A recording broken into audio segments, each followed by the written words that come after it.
नमस्कार। बड़ी खबर निकल कर आ रही है। लोकसभा चुनाव से पहले देश में 47 जगहों पर रोजगार मेले का आयोजन किया जाएगा और इस मेले का आयोजन प्रधानमंत्री नरेंद्र मोदी जी के नेतृत्व में किया जाएगा। वर्चुअली 1 लाख जॉब लेटर सरकार की ओर से बांटे जाएंगे। इस रोजगार मेले में अलग अलग राज्यों में रोजगार मेलों का आयोजन किया जाएगा, जिसके चलते बेरोजगार युवाओं को 1 लाख जॉब लेटर बांटे जाएंगे। फिलहाल खबर आगे बढ़ते हैं। फ्रांस के बाद श्रीलंका, मॉरिशस में भी यूपीआई सर्विस लॉन्च कर दी जाएगी। पीएम मोदी वीडियो कॉन्फ्रेंसिंग के जरिए कार्यक्रम में हिस्सा लेंगे।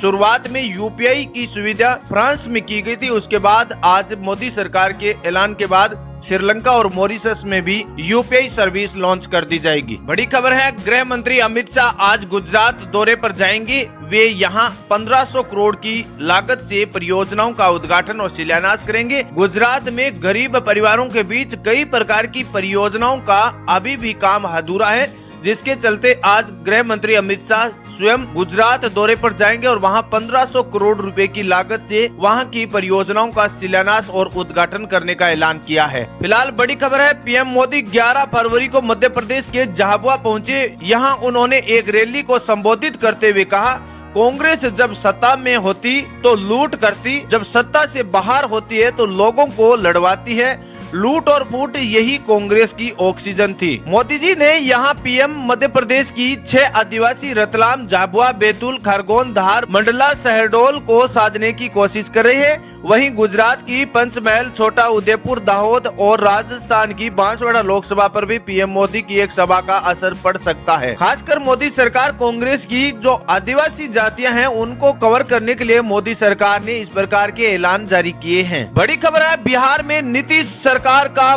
12 फरवरी को फ्लोर टेस्ट किया जाएगा। इससे पहले यहाँ सियासी हलचल तेज हो गई थी। बीजेपी, आरजेडी, जेडीयू, कांग्रेस और लेफ्ट और हम पार्टी ने अपने अपने विधायकों की बाड़ेबंदी की और कांग्रेस विधायक हैदराबाद से पटना पहुंच गए। और एक और बड़ी खबर है, नीतीश ने राज्यपाल को 128 विधायकों के समर्थन का पत्र सौंपा है, जिसमें भाजपा के 78 प्रत्याशी शामिल है और जेडीयू के 45 और हम पार्टी के 4 और 1 निर्दलीय विधायक शामिल है। बहुमत का आंकड़ा 122 का पार करने पर ही सरकार बनती है। और इन दिनों किसान मोर्चा काफी चर्चाएं में चल रहा है। पंजाब, हरियाणा से कूच कर रहे किसान अब दिल्ली की ओर कूच कर रहे हैं। संयुक्त किसान मोर्चा ने 13 फरवरी को दिल्ली कूच का आह्वान किया है। इससे पहले हरियाणा और पंजाब के शंभू, कनौरी समेत सभी बॉर्डर्स को सील कर दिया गया है। वहीं सिंधु और टकरी बॉर्डर पर सीमेंट के बैरिकेड लगा दिए गए हैं। हरियाणा के 7 जिलों में इंटरनेट की सुविधा फिलहाल सरकार ने बंद कर दी गई है और 11 फरवरी को सुबह 6 बजे से ये मोबाइल इंटरनेट सेवा और डोंगल और बल्क एसएमएस के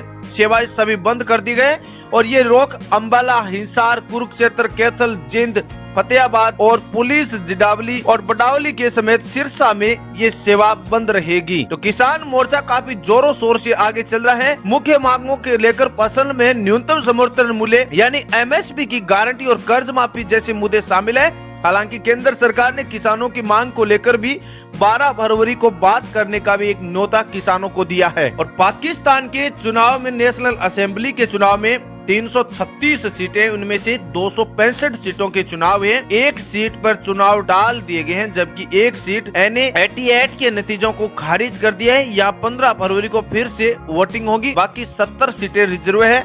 सरकार बनाने के लिए 134 सीटों की बहुमत के साथ सरकार बनती है। और भारत पहली बार ऑस्ट्रेलिया से अंडर 19 वर्ल्ड कप में फाइनल हारा है। कंगारू का ये सीधा 4था टाइटल था और टाइटल में 79 रनों से भारत को शिकस्त दी है। अगली खबर है, central board of direct taxes ने डायरेक्ट टैक्स कलेक्शन के प्रोविजनल आंकड़े जारी किए हैं। आंकड़ों के मुताबिक सरकार ने मौजूदा वित्तीय वर्ष में 10 फरवरी तक 18.38 लाख करोड़ रुपए डायरेक्ट टैक्स वसूला है। पिछले साल की तुलना में 2.71 लाख करोड़ रुपए ज्यादा टैक्स वसूली गई है। अगली खबर है, भाजपा ने राज्यसभा चुनावों के लिए बिहार, छत्तीसगढ़, हरियाणा, कर्नाटक, उत्तर प्रदेश, उत्तराखंड, पश्चिम बंगाल से अपने उम्मीदवारों की घोषणा कर दी गई है। सबसे ज्यादा यूपी में 7 नामों का ऐलान हुआ है। इसमें आरपीएन सिंह और सुधांशु त्रिवेदी, चौधरी तेजवीर सिंह, साधना सिंह, अमरपाल सिंह मौर्य, संगीता बलवंत नवीन जैन का नाम भी शामिल किया गया है। हालांकि राज्यसभा चुनाव के लिए 27 फरवरी को सुबह 9 बजे से शाम 4 बजे तक वोटिंग होगी।